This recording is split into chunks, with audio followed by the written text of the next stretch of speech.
आज हम सीखने वाले हैं कि 6 से 8 महीने के लिए इन्वेस्टमेंट के लिए कौन से स्टॉक को पिक करें, कौन से स्टॉक में 6 से 8 महीने के लिए इन्वेस्टमेंट कर सकते हैं। इसके लिए मैं एक सिंपल टेक्निक यूज़ करता हूँ, exponential moving average. Moving average दो टाइप के रहते हैं, एक एक्सपोनेंशियल और एक सिंपल। सिंपल मतलब सिंपली वो पिछले जो भी सिलेक्टेड पीरियड रहता है उसका वो सिंपल एवरेज तुम्हें देता है। और एक्सपोनेंशियल मूविंग एवरेज ये रहता है कि वो जो लेटेस्ट डेटा रहता है, मतलब जो भी आपने सिलेक्टेड पीरियड लिया है, जैसे कि 200 दिन का एक्सपोनेंशियल मूविंग एवरेज, तो जो लेटेस्ट डेटा रहता है, जो आखिरी के कुछ दिन रहते हैं, वो उसको ज़्यादा वेट्स देता है। तो एक्सपोनेंशियल मूविंग एवरेज सबसे ज़्यादा रिलायबल रहता है और उसमें जो इंडिकेशंस रहते हैं वो ऑलमोस्ट 100% एक्यूरेसी देते हैं। तो ये हम आज 3 से 4 स्टॉक्स पे ट्राई करने वाले हैं और देखते हैं कि किस तरीके से हमें रिजल्ट मिलता है। तो मैं सबसे पहले आ गया हूँ investing.com पे। इधर मैं सबसे पहले ITC का शेयर सर्च करता हूँ क्योंकि वो सबसे ज़्यादा ट्रेंडिंग शेयर है आज के इसमें, और फंडामेंटली ये शेयर काफ़ी स्ट्रॉन्ग है, तो इसलिए मैंने इस शेयर को सिलेक्ट किया है। तो यहाँ पे मैं टेक्निकल चार्ट पे क्लिक कर लेता हूँ।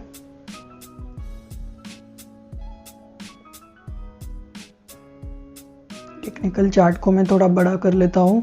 यहाँ पे मैं ये कैंडल पैटर्न, ये 1 डे का चार्ट है और हम 6 से 8 महीने के लिए इन्वेस्टमेंट देख रहे हैं, तो इसीलिए हमें 1 डे का चार्ट देखना है। यहाँ पे हमें EMA सर्च करना है, मूविंग एवरेज एक्सपोनेंशियल। इसको 2 बार क्लिक करना है, फिर यहाँ पे ये 2 बार आ गया, इस सेटिंग पे क्लिक करना है। यहाँ पे पहले वाले को 200 दिन का सिलेक्ट करना है, स्टाइल में इसे हमें रेड कर देना है। देन सेकेंड, इसमें हमें अगेन इसके इनपुट्स में यहाँ पे 20 दिन सिलेक्ट करना है और स्टाइल में मैं इसको, आप कोई भी कलर कर सकते हैं, मैं इसको ग्रीन कर देता हूँ, ग्रीन ज़्यादा बेटर रहता है। तो ये स्टॉक फंडामेंटली काफ़ी स्ट्रॉन्ग है, काफ़ी लोग इसमें इन्वेस्टमेंट करना चाहते हैं, बट अभी यहाँ पे इस स्टॉक में बियरिश क्रॉसओवर बना था। यहाँ पे ये है इसका बियरिश क्रॉसओवर, कुछ ये बियरिश क्रॉसओवर कब बनता है, जब 200 दिन की मूविंग एवरेज ऊपर से क्रॉस करती है और 20 दिन की मूविंग एवरेज नीचे आ जाती है, मतलब कुछ इस तरह का। तो यहाँ पे उसका एक बियरिश क्रॉसओवर बना था और तब से स्टॉक गिर रही है। ये लेवल थी कुछ 290 के आसपास की, तब से स्टॉक कंटिन्यूसली गिर रहा है और अभी भी ये डाउन ट्रेंड में ही है। और इसका डाउन ट्रेंड अभी कब खत्म होगा ये नहीं बोल सकते, बट इसमें एक शॉर्ट टर्म अप मूवमेंट आ सकती है जो कि यहाँ तक रहेगी। ये इसलिए आ सकती है क्योंकि जब भी 200 दिन के एक्सपोनेंशियल मूविंग एवरेज और 20 दिन के एक्सपोनेंशियल मूविंग एवरेज में डिफरेंस आ जाता है, मतलब ये जब डिफरेंस बढ़ जाता है तो ये डिफरेंस शॉर्ट टर्म के लिए एक पास में आ जाता है, मतलब शॉर्ट टर्म के लिए एक कम हो जाता है। तो अगर कोई डाउन ट्रेंड वाला स्टॉक है तो वो हल्का सा ऊपर जाएगा, और अगर कोई अप ट्रेंड वाला स्टॉक है तो वो करेक्ट होगा। तो हम नेक्स्ट स्टॉक में देखेंगे कि अप ट्रेंड वाले स्टॉक कैसे करेक्ट होते हैं। तो ITC जो कि फंडामेंटली काफ़ी स्ट्रॉन्ग स्टॉक है, काफ़ी स्ट्रॉन्ग है ये फंडामेंटली, बट अभी भी इसमें टेक्निकली वीकनेस है, तो अभी भी इसमें इन्वेस्टमेंट के लिए एक्सपोनेंशियल मूविंग एवरेज के हिसाब से आप नहीं जा सकते हैं। सेकेंड ये है कि भारतीय एयरटेल का, जिस पे मैंने ऑलरेडी सब कुछ अप्लाई करके रखा है। तो भारतीय एयरटेल में यहाँ पे ये लेटेस्ट देता है और यहाँ पे कुछ अप्रैल महीने में यहाँ पे एक बुलिश क्रॉसओवर बना था और उसके बाद कंटिन्यूसली ये स्ट्रॉन्ग अप मूवमेंट में था। तो जब भी बुलिश क्रॉसओवर बनता है, बुलिश क्रॉसओवर कब बनता है, जब ग्रीन लाइन अप हो और रेड लाइन नीचे हो, मतलब 200 दिन की मूविंग एवरेज नीचे और 20 दिन की मूविंग एवरेज जो कि ग्रीन लाइन है हमारे इसमें, वो ऊपर जानी चाहिए। जब वो काट के ऊपर जाती है तो उसमें एक अप ट्रेंड आता है। तो यहाँ पे कंटिन्यूसली अप ट्रेंड आ रहा था। तो इफ़ आप अगर यहाँ पे एंट्री करते थे तो जो कि थी 310 के लेवल, मतलब वो यहाँ पे तो तुम्हें और लो में भी मिल सकता था, बट हम मान के चलते कि हम अगर 310 के लेवल पे उसको खरीदते थे और वो कंटिन्यूसली यहाँ पे अप ट्रेंड में था, और जब भी इसमें ये डिस्टेंस बढ़ जाए तो हमें इस स्टॉक्स में से एग्जिट कर लेना चाहिए। तो अगर कोई सेफ ट्रेडर हो तो वो इस लेवल पे या फिर इस लेवल पे एग्जिट कर देगा। अगर मैं रहता था तो मैं शायद इस लेवल पे एग्जिट कर देता था, या फिर एक ट्रेंड के हिसाब से मैं थोड़े दिन होल्ड करके एक ट्रेलिंग स्टॉप लॉस लगा के मैं इस लेवल पे तो एग्जिट कर ही देता था। उसके बाद भी उसमें थोड़ा सा अप ट्रेंड कंटिन्यू था, क्योंकि यहाँ पे कुछ न्यूज़ भी आ रही थी।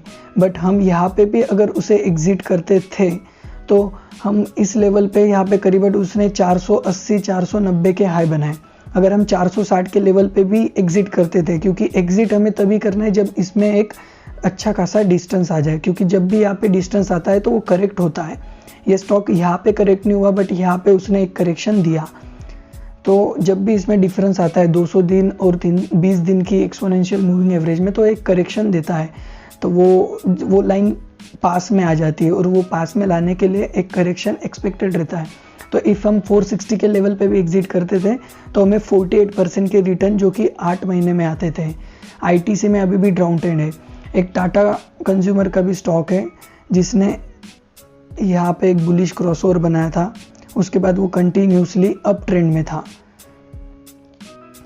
यहाँ पे इस लेवल पे उसने बुलिश क्रॉसओवर बनाया, वो कंटिन्यूसली अप ट्रेंड में था। जब भी ये डिफरेंस बढ़ता है तो एक करेक्शन देता है, बट ये कोविड-19 वाली सिचुएशन थी तो हम इसको एक अनएक्सपेक्टेड सिचुएशन मान के चलते हैं। फिर अगेन उसने यहाँ पे एक बुलिश क्रॉसओवर बनाया। ये एक 20 दिन का एक्सपोनेंशियल मूविंग एवरेज है जो कि ब्लू कलर में है। तो जब भी यहाँ पे एक बुलिश क्रॉसओवर बना तो ये एक अप ट्रेंड में गया और यहाँ पे एक ब्रेकआउट आया। ब्रेकआउट के टाइम नॉर्मली मैं एग्जिट कर देता हूँ, क्योंकि यहाँ पे उसका डिस्टेंस भी काफ़ी था। अगर हम मान के चले कि उस दिन हमें कुछ इस तरीके से सिचुएशन दिखती थी हमारे लिए, अगर यहाँ तक का ही डेटा रहता था तो यहाँ पे एक डिफरेंस आ गया तो मतलब मैं इस दिन एग्जिट कर दूंगा। अगर मैं यहाँ पे एग्जिट भी करूँ तो मेरी बाइंग हुई थी 300 के लेवल से और मैं क्लोजिंग हुई है 520 के लेवल पे, तो ऑलमोस्ट 73% के रिटर्न 4 महीने के स्पैन में आ गए, जो कि काफ़ी अच्छे रिटर्न है। और जब भी एक 200 दिन और 20 दिन की मूविंग एवरेज में डिफरेंस होता है तो हमें उस स्टॉक से एग्जिट हो जाना है, क्योंकि उसमें एक करेक्शन एक्सपेक्टेड है। जैसे कि यहाँ पे हमने देखा कि ये करेक्शन यहाँ से नहीं, इसके बाद भी उसने एक अप ट्रेंड में कंटिन्यू रहा। जैसे कि ये इस लेवल पे हमने एग्जिट की, बट यहाँ से वो फिर से अप ट्रेंड में कंटिन्यू रहा, बट उसने एक करेक्शन दिया। एक इन्फोसिस जो कि काफ़ी ट्रेंड में था, आईटी स्टॉक्स में काफ़ी करेक्शन हो रहा था, आईटी इंडेक्स काफ़ी करेक्ट हो चुका था, फिर भी इन्फोसिस जिसने यहाँ पे एक बुलिश क्रॉसओवर बनाया था, उसके बाद वो कंटिन्यूसली अप ट्रेंड में रहा। फिर अभी इसमें डिफरेंस काफ़ी हो चुका है, तो मोस्ट प्रोबेबली ये एक करेक्शन एक्सपेक्टेड है इसमें। तो इफ़ हम यहाँ पे बाइंग करते थे जो कि ऑलमोस्ट थी 720 की लेवल्स, 704 का यहाँ पे उसने लो बनाया था। सेप हम 720 की लेवल्स पे बाइंग करते थे तो 945 की लेवल पे मैं यहाँ पे उसे एग्जिट कर देता कुछ इस लेवल पे, क्योंकि यहाँ पे भी उसमें एक डिफरेंस आ गया था। बट यहाँ पे उसमें करेक्शन हल्का सा हुआ, बट फिर से वो एक अप ट्रेंड में आ गया। तो ये एक अनएक्सपेक्टेड मूव भी हो सकती है, या फिर हमें ऐसे अनएक्सपेक्टेड मूव में नहीं जाना है। मैं यहाँ पे उसको एग्जिट कर देता था। इफ़ कोई यहाँ तक भी होल्ड करता था तो काफ़ी अच्छे रिटर्न आते थे। इफ़ मैं यहाँ पे एग्जिट कर देता था तो ऑलमोस्ट 31% रिटर्न, मतलब 225 रुपये के रिटर्न में 225 रुपये में ग्रैब कर पाता था 720 से 945 की लेवल्स, जो कि 31% रिटर्न 2 महीने में काफ़ी अच्छे रिटर्न है। तो ये एक ट्राइड और टेस्टेड, और मैं काफ़ी दिनों से इस टेक्निक पे वर्क कर रहा हूँ। ये कोविड-19 वाली सिचुएशन थी, तो ये अनएक्सपेक्टेड सिचुएशन थी। तो ये काफ़ी रिलायबल मेथड है ईएमए की, जिसमें काफ़ी मतलब 100% टाइम प्रॉफिट ही होता है। बस प्रॉपर टाइम पे तुम्हें एग्जिट हो जाना है। जब भी इसमें डिफरेंस हो तो मैं एग्जिट कर देता हूँ, उसके बाद की मूव मैं कैप्चर नहीं करता।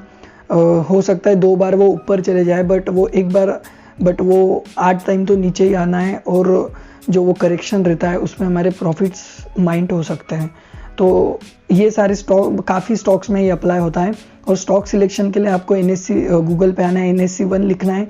ये फर्स्ट वाली लिंक आएगी, इस पर क्लिक करके लाइव मार्केट में इक्विटी स्टॉक्स में जाना है, और निफ्टी 50 और निफ्टी नेक्स्ट 50 इन दोनों पे आपको इन दोनों के स्टॉक्स में देखना है। ये एक शॉर्ट लिस्टेड तुम्हारे पास स्टॉक्स हो गए, यहाँ पे 50 स्टॉक्स और निफ्टी नेक्स्ट 50 में 50 स्टॉक्स।